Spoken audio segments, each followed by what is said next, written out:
Mən də bir qocaldım, getdin gəyə qaldım. Sənsiz döyünən ürəyimin halallığını aldın mı?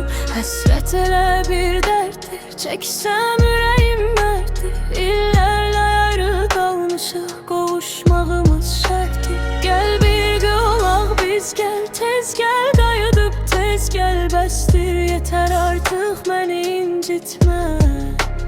Gözler qalıb həsrətdə, məskən salıb həsrətdə. Gəl göz qabağında ol, gözdən itmə. Mən axı sənsiz olsam əgər ölərəm. Mən axı sənsiz qalsam əgər ölərəm. Sən də mənsiz ola bilməzsən, sən də mənsiz ola bilməzsən. Mən axı sənsiz olsam əgər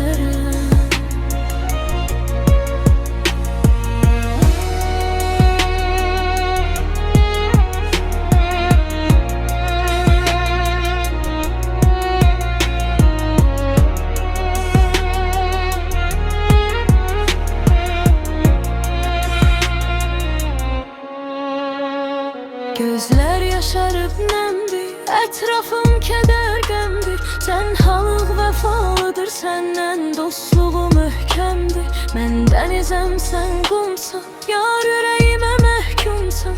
Əf gözləmə dustaq kimi azadlığa məhrumsan. Məndən olsa getməzdin, yar səni tərk etməzdin. Sən ayrılıq istədin ki ayrıldın.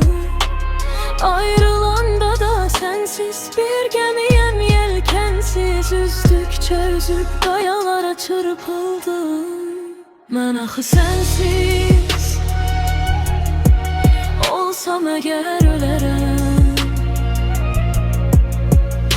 Mən axı sensiz qalsam əgər ölərəm.